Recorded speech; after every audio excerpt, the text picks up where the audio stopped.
Have you ever wondered why fitness testing for hockey always seems to include the vertical jump? Practically every junior, D1, college, and professional hockey club test their players at camp, and some also do VJ testing during the season. But outside of the odd play where you leap in the air to catch an airborne puck with your hand, there is no jumping for maximal height in hockey. So why do elite teams test athletes for it? It's not about having a high vertical jump per se, which definitely helps in sports where jumping higher than the other guy leads to scoring more goals or points, like football, basketball, or volleyball. It's about what a high vertical jump indicates for a hockey athlete. There is a strong correlation between how high you can jump and how fast you can run or skate. Having trained dozens of D1 and pro hockey players, here's what I have found. All my fastest skaters, and what I mean by fast is you can explode off a standstill or transition into the first 5 to 30 meters. The fastest guys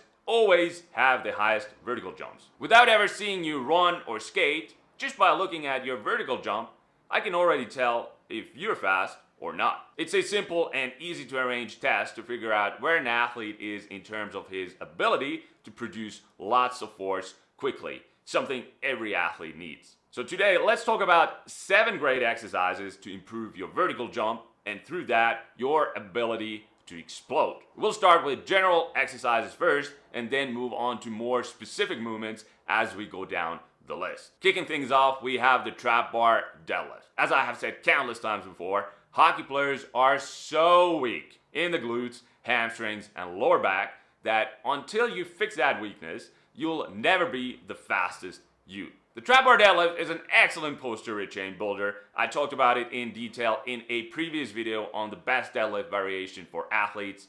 Check out the link up here for more info. Another great vertical jump booster is the good old barbell squat. I've seen it time and time again how big squatters jump high. Several of the hockey players I train have reported that they can now dunk a basketball in a summer pickup game even though they never specifically train for it. It's just a nice bonus, a byproduct of adding 50, 60, 70 pounds to your squat over the summer. When your back squat is 225 pounds, you don't have the strength to propel your body high up in the air. But if you squat closer to 400 pounds, you're there. And you should post the highest VJ on your team at that point. One thing you should keep in mind, this isn't a standard hockey squat where you gently bend your knees and travel down a few inches. No, I'm talking about real, full depth, calf to hamstring Olympic squats. Leading us directly into number 5, half squats. A controversial topic in many ways, simply because about 97.6% of hockey players and trainers have no idea how to use them correctly in a strength program. You are no longer going to be one of them when you watch this video right here. In short, the joint angle specific strength gains you make on half or even quarter squats will help athletes who are already strong jump even higher. Like I said in the beginning, the first 3 exercises we listed were more on the general side. General lower body gym exercises that build strength and muscle, but where speed of movement and power output isn't high.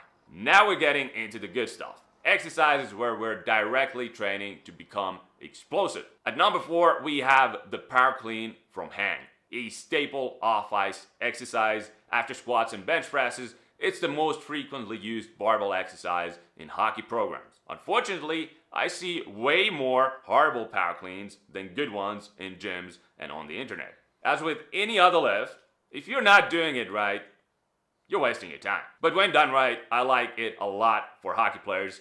Gains in the power clean carry over to jumping higher. Up next is the power snatch from hang. If an athlete has good shoulder mobility and no previous shoulder issues, which is an uncommon combination in a hockey player, then I believe the snatch is a better exercise than the clean for a few reasons. It's easier to teach and learn, whereas the clean is a bit more technical. Also, if your rack position in the clean isn't on point, you can injure a wrist. Hockey players often have immobile wrists. They can't catch the bar in a safe position with their elbows up, meaning the wrists take a beating, in which case I would not let an athlete clean. In addition, you won't be able to load snatches as heavy as cleans. A hockey player who hang power cleans 225 pounds will hang power snatch between 135 and 155 pounds. You get a similar training effect with considerably lighter loads, which isn't a bad thing at all. Remember, we're athletes who want to improve power output for sports, not competitive strength athletes looking to break records or win medals on the platform. So if you can use less weight while still getting the training stimulus your body needs to become more powerful,